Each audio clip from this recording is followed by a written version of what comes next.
Shalom Aleichem. Welcome to Eretz Israel, Motzi Purim. It still feels like Purim, just a little more sober, and a little less sugar. But it's a great time in Am Yisrael. The spring is really happening. It's coming on with flowers and color and fresh, cool breeze from the ocean. It's so many little things to put together into a great gratitude for Hashem.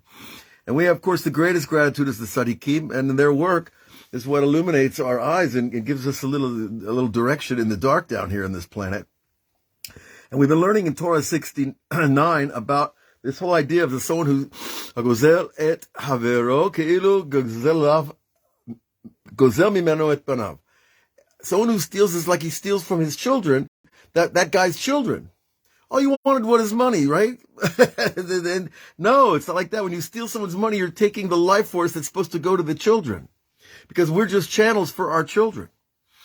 And we learned already that a woman is the ikar, the essential repository of money. And her vessel is made to receive money. A lot of guys like to complain about their wives always wanting money. But that's the way God made them to be in order to do their job in the world. And we need to do our job so that they can do their job so that we can have children. And if a person comes along and steals, then he takes away the life force to the children. We learned last time that actually it could kill a person or the children or take away part of them. And so we're moving forward, and we are in a paragraph. It goes on with this idea with inheritance. Because, of course, children, nachlat avot b'nei banim, the inheritance of the father is the grandchildren. That the real sense of accomplishing something in this world in terms of perpetuating the image of God through man, which is what children is about. We're trying to perpetuate God's image in man for the next generation and the next one after that. So that's the idea of the spiritual inheritance. Now this inheritance, sheshayach lebanim, which is connected to and the children, because when the fruit comes out from the tree, sometimes the branches still need a life force from the trunk of the tree and the roots, and the fruit needs to draw all its life force through that system, from root to trunk to branch to fruit, so that the fruit can come out, and they're really not ready for anything but staying on the tree and ripening and receiving more and more life force until they're truly ripe and truly ready. Well, when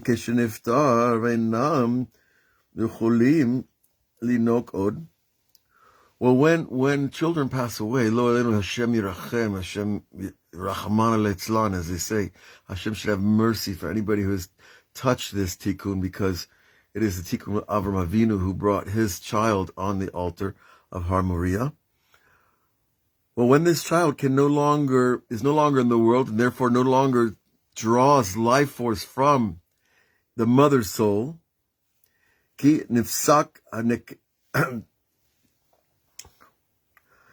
haneket ailan, because there's no longer nursing from the tree.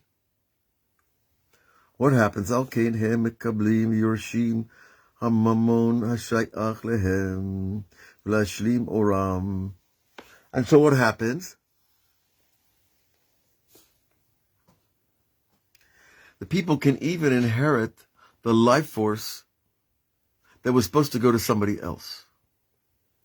Because stealing is like, it's not just taking the car, carjacking somebody at an intersection. It's taking the power, the money, the time, the energy, the soul that went into the purchase of that car, is pulling the whole thing over to the wrong address. And so when he does that, he's pulling the whole branch that fed that individual over to him.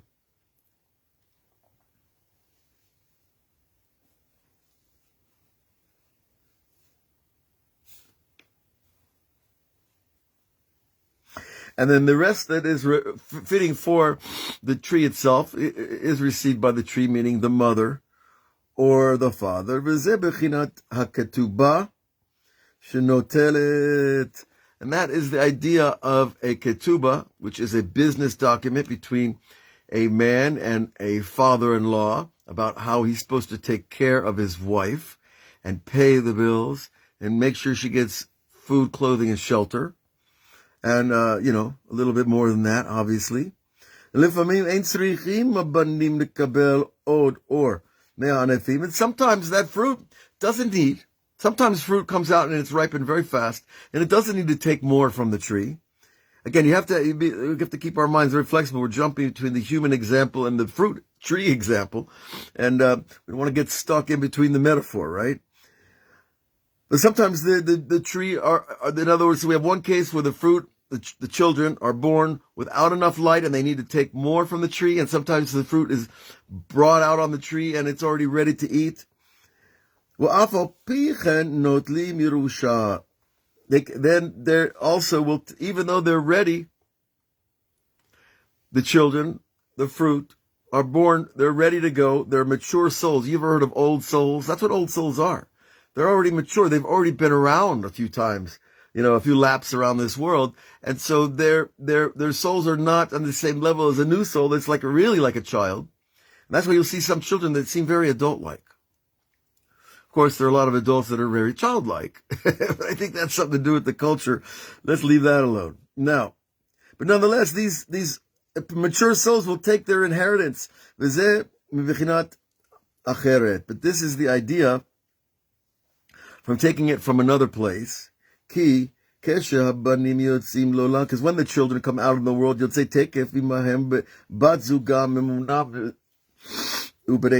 well, this is a very deep thing.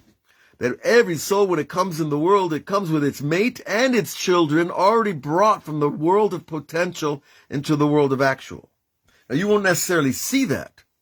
Now, if you're on the level of Moses, and the level of Adam, the first man, who could see all the way into the future, then you could see what a soul's going to do 3 generations. You can see the children, the grandchildren, and what they're going to do, and what they're not going to do, and how much they can contribute to society.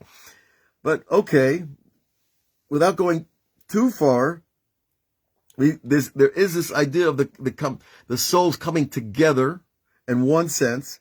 And that is all of them together. The tree, the parents, the sparks of the parent's soul, which is the branches, and the fruit itself is the children. Right? And the father gathers all the light of all of them together.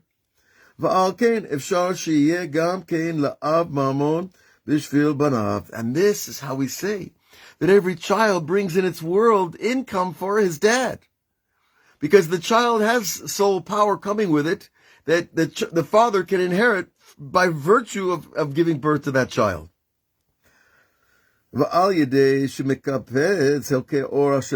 Because he's gathering the portions of the light of their soul. And anybody who's gone from being single to being a father will tell you that there is an incremental change in the mental processing, in your intelligence, and your awareness, and your understanding, and your ability to see things, and it comes right after the children are born. And that's not a coincidence. That's not a college degree. That's a new spiritual light that the father and the mother receive by virtue of having the children, bringing them into the world. And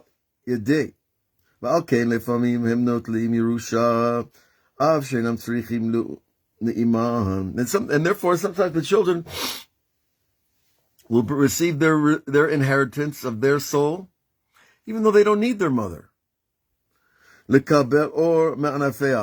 To receive light from her. That's where you see the children. This is very subtle. That the light of the children is more mature and more robust than the light of the mother's soul, so the child doesn't need to receive from the mother so much. And we've seen babies like that too.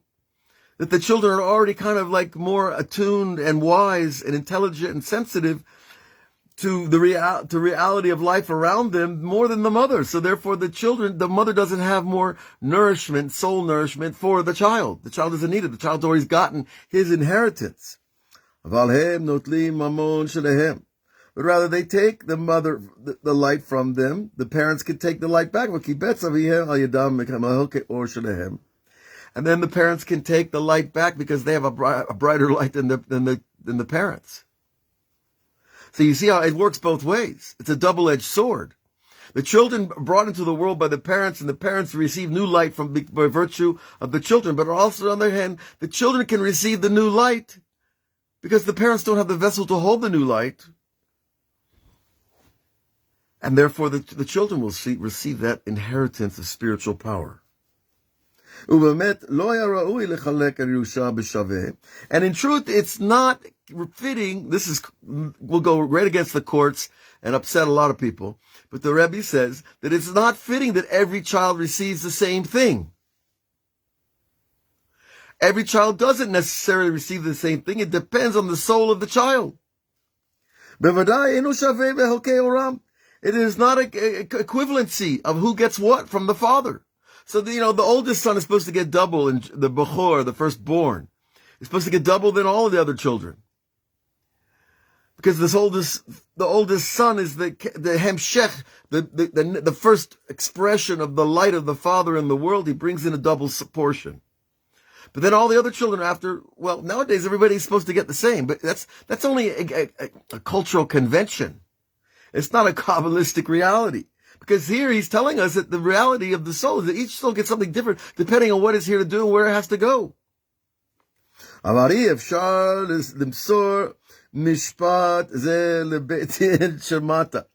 says it's impossible to pass this information on to the judges in this world.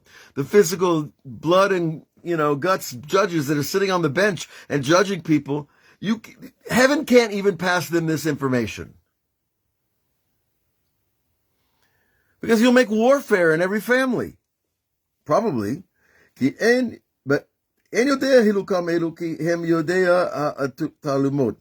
Because mainly the judges don't know the distinctions, and they're not on that spiritual level to know what each soul is really supposed to get.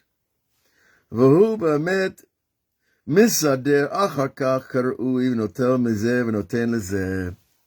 afterwards, in truth, after the inheritance comes down to each child, there's adjustments will be made in reality.